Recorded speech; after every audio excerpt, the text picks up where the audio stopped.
what's happening with our food supply, workers calling in sick, everything that goes with it. James Crean is a supply chain expert, and he's good enough to give us some of his time. James, good to have you coming down the road with us. Hey, thanks.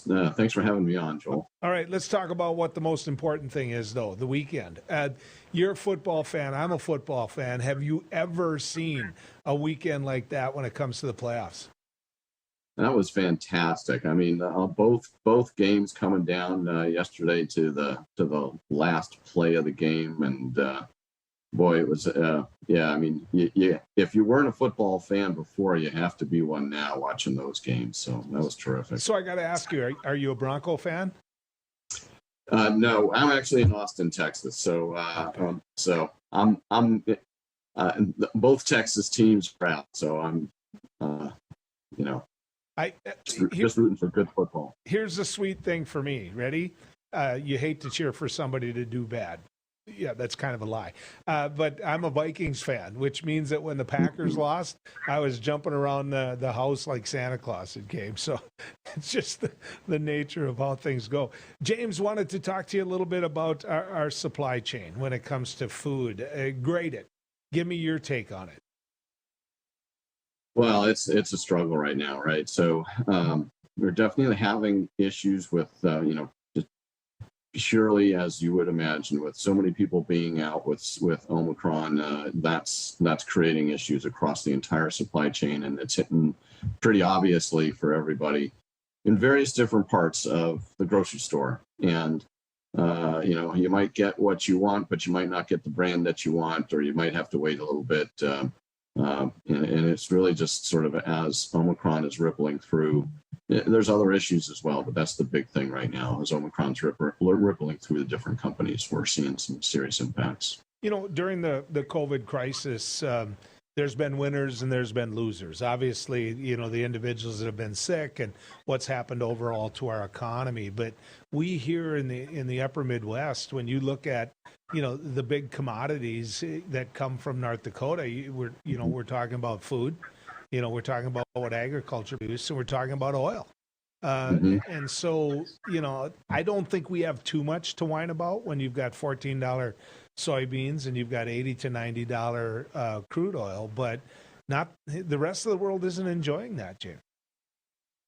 Well, it creates winners and losers, to be sure. And so what's happening is you have these disruptions that are happening, and then part of it, of course, is just the government policy. I mean, that's what's giving us the high energy prices that we're experiencing, with different pipelines being shut down and changes in policy. So all of these things play into the challenges that we have, and one person's challenge is another person's profit, I suppose, in some cases. Well, my wife doesn't like to let me go shopping. That isn't a sexist comment at all. But when I go to the market, I'm one of those go down every aisle and never get just what's on the list. What's freaked me out a little bit about that is the fact that I see empty shelves. I've never seen that before with the couple of markets that I go to. And so are you seeing that nationwide? Yeah, definitely. And we kind of do some polling and that, some surveys around, as well as just working with our clients, and we're seeing it across the country. There's shortages of warehouse workers, there's shortages of truckers, there's shortages of even folks in the retail, whether it's the grocery store, just getting sometimes the food is in the grocery store, it just hasn't made it to the shelf because they just don't have enough folks to get the product out to the shelf. So it's a function of just sort of hiccups in different parts of the economy. Well, I want to talk about that a little bit, which is the workers that process this. I think the product is there. That's my own personal opinion, and you can correct me if I'm wrong. I don't think we have a shortage of a lot of what would go on the shelf. I think we have a shortage of workers to put it on the shelf. And so I have to ask you, do you think that's true, number one? And if it is true, do you think this is the new norm? Well, I think there are multiple things that are going on. So it's sort of a good news, bad news aspect of things. So in the near term, the shortage of workers is the big issue. But there are transitions, right? So what happens when you remember the toilet paper shortage that we had early on in this, right? And it wasn't we didn't have a shortage because we weren't producing toilet paper, and we didn't have a shortage because people were using the restroom more. It was that the toilet paper needed to go more towards folks' homes rather than going to the office or the factory because people were staying home. And so what happens when we have these issues with, people are getting, are staying home more. Well, they used to be going out. People were getting out. They're actually going to restaurants and having a good time. And when they get sick, they stay home. They need groceries from the grocery store. Demand at the grocery store goes up. Demand of product going to the stores drops. And so you have this shift, and that results in some folks not being able to get stuff where they need to be. So it could be just a demand shift, which does happen here, but and as well as worker shortages. And those shortages are going to probably continue short having a recession for the near term and the intermediate term, I would expect. So going to that, because the radio station that I work on a regular basis every day, you cannot listen to one of the blocks. We call them blocks. You'll say advertising, but you can't listen to a series of those on any break that we take without hearing somebody advertising for workers. One of the ones I heard today had a $3,000 signing bonus, had a full health benefit, had basically no skill set when you come in. I should say no experience. That's become the norm, and that same company, James, people fought to get on. I mean, when I was a state senator in that district, when Bobcat, and that's who I'm talking about here, is Doosan Bobcat, people were fighting to get on. They had applications in, and then retirements would come, and they'd be like, I didn't get that job. Now they could walk in and get a job instantly. What's going on there? So there's some really interesting shifts that are going on in the economy. We're moving more manufacturing back to the U.S. We have, it started, in the last administration with the tariffs that were put on China. That caused people to start to think differently. Businesses started to think, are the finances there to bring the manufacturing back to the U.S.? But there's also some market-driven forces there beyond just tariffs and higher logistics costs. People in the U.S. are starting to want more and more customized products, and you can't have a customized product delivered to you from China and get it in a day or two. It's going to have to be built close at home. And so that's an overall shift that's happening in the economy as more and more companies are starting to customize their products. And so you're getting more manufacturing in the U.S., which is good news. And it does create some dislocations in the workforce. We need to train more people in high school and train more people in college and that for these advanced manufacturing types of jobs. And like you say, manufacturers are also training folks on the job.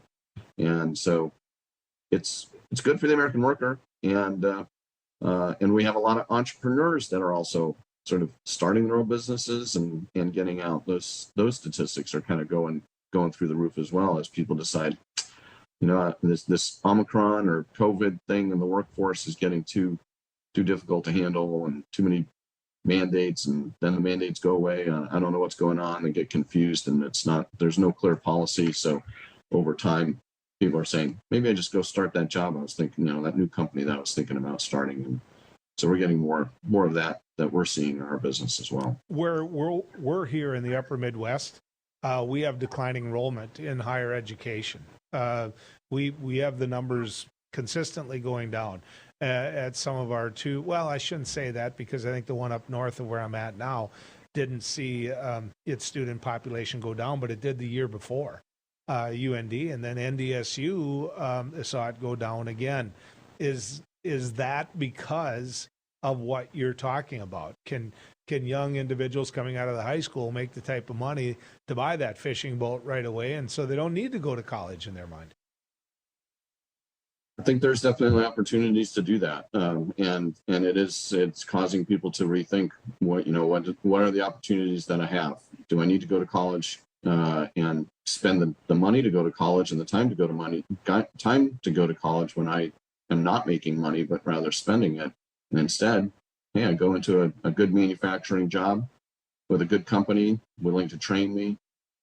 It's an opportunity that people need to be looking at, and I think we're gonna see more and more of those types of jobs popping up and growing. So that's good for the American workers. So, James, let me ask you this, because there was a lot of talk about, offshore here, the container ships that were coming in, they were sitting waiting to be unloaded. The workers weren't there to do it. Of course, that goes into, the whole supply chain. Was it as bad as what it was being portrayed? And if so, has it been fixed? It was bad. I mean, we had upwards of 100 ships sitting offshore waiting to be unloaded, the fourth quarter of last year. And, the standard is there are 0 or 1 ship waiting, right? So it's way out of the norm. And what they've done is they've shifted to where more ships are sitting much further offshore, and they're being scheduled ahead of time. So they're actually coming into port slower, coming across the ocean slower. So it's a little bit more challenging to count how many ships are really sort of waiting, but the problem hasn't gone away, and it persists, and it probably will persist for quite a while. It's not just worker shortage there. There's a lot of very there's complicated logistical issues of getting empty containers and other things into the system and out of the system, out of the way.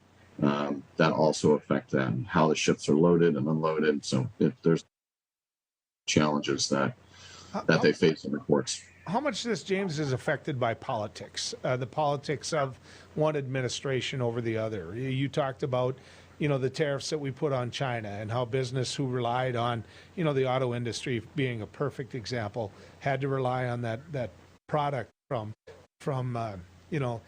Eastern Asia. When you look at that and you look at more entrepreneurial spirit here, you've got one administration to the other when it comes to a philosophy on that. So how big of a factor does the politics of a president play into just what we're talking about? Well, there's challenges, right? So my philosophy is like a doctor: first do no harm, because American business folks are able to solve a lot of problems on their own. Energy is a input to every manufacturing organization, and high energy costs, that makes us less competitive and creates challenges.